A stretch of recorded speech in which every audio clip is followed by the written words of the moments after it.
यदि मैं तुमसे एक प्रश्न पूछूं और कहूं कि इस संसार में तुम्हारी सबसे बड़ी बाधा कौन है, तो तुम्हारा उत्तर क्या होगा?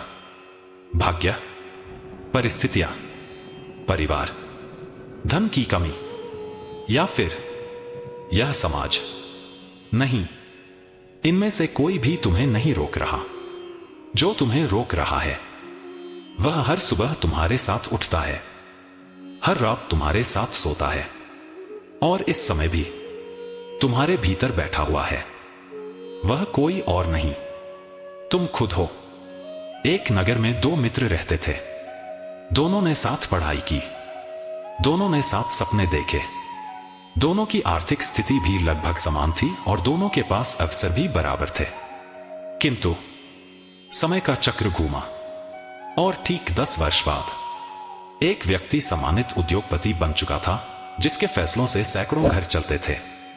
और दूसरा आज भी उसी चौराहे पर खड़ा था जहां वह 10 साल पहले था।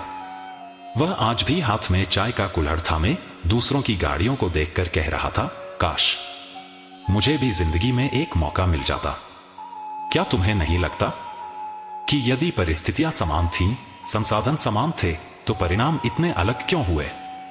सुनने में बहुत कठोर लगेगा, परंतु सत्य यही है कि मनुष्य को परिस्थितियां कम, उसकी आदतें अधिक हराती हैं।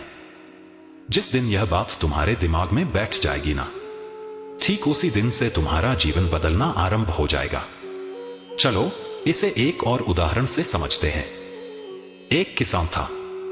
उसके खेत की मिट्टी बहुत उपजाऊ थी। भगवान की कृपा से वर्षा भी समय पर हुई। उसके पास सबसे उत्तम दर्जे के बीज थे, यानी कामयाबी का पूरा सेटअप तैयार था। किंतु वह प्रतिदिन सुबह उठता, खिड़की से बाहर देखता और खुद से कहता, आज थोड़ी थकावट है, कल से खेत में जाऊंगा। उसका यह कल कभी आया ही नहीं। और दूसरी तरफ उसका पड़ोसी था। उसके पास कोई जादुई शक्ति नहीं थी। वह बिना अधिक सोच विचार किए, बिना किसी बहाने के प्रतिदिन सुबह अंधेरे में उठता और अपने खेत में पसीना बहाता रहा। ऋतु समाप्त हुई। परिणाम क्या हुआ?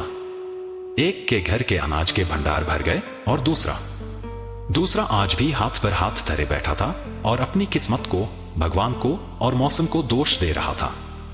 ध्यान रखना, भाग्य कभी आलस्य का साथी नहीं बनता।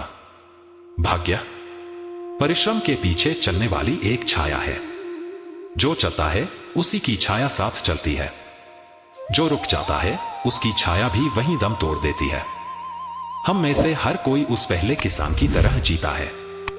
हम सोचते हैं कि जब हमारी परिस्थितियां बदलेंगी, जब हमारे पास पैसा आएगा, जब सही समय आएगा, तब हम काम शुरू करेंगे। पर सच तो यह है कि समय कभी सही नहीं होता, उसे सही बनाना पड़ता है। अगर तुम्हें जीवन में वास्तव में परिवर्तन चाहिए, तो परिस्थितियों के बदलने की प्रतीक्षा मत करो। सबसे पहले अपनी आदतें बदलो। आदतें कैसे बदलती हैं? 3 आसान कदमों में। पहला कदम, कल शब्द को अपनी डिक्शनरी से डिलीट कर दो। जो करना है उसकी शुरुआत आज और इसी वक्त से करो। दूसरा कदम, बड़ी बड़ी बातें सोचना बंद करो। रोज छोटी छोटी जीत हासिल करो। अगर सुबह 6 बजे उठना है तो बस उठ जाओ, दिमाग को बहाना बनाने का मौका ही मत दो। तीसरा कदम, खुद से लड़ना सीखो। जब तुम्हारा मन कहे कि आज आराम कर लेते हैं, तो उसे डांट कर कहो, नहीं, आज काम कर लेते हैं, आराम कल करेंगे। आज के लिए केवल इतना ही विचार अपने साथ घर ले जाइए। भीड़ को हराना बहुत आसान है, दुनिया को जीतना भी मुमकिन है, लेकिन मनुष्य की सबसे बड़ी विजय दूसरों पर नहीं, स्वयं पर होती है। जिस दिन तुमने अपने भीतर बैठे उस आलसी, कमजोर और बहाने बनाने वाले इंसान को हरा दिया, उस दिन तुम्हें इस ब्रह्मांड में कोई नहीं हरा पाएगा। उठो और आज ही अपने भीतर के इस युद्ध को जीतो, क्योंकि तुम्हारी कहानी का हीरो भी तुम हो और विलेन भी तुम ही हो।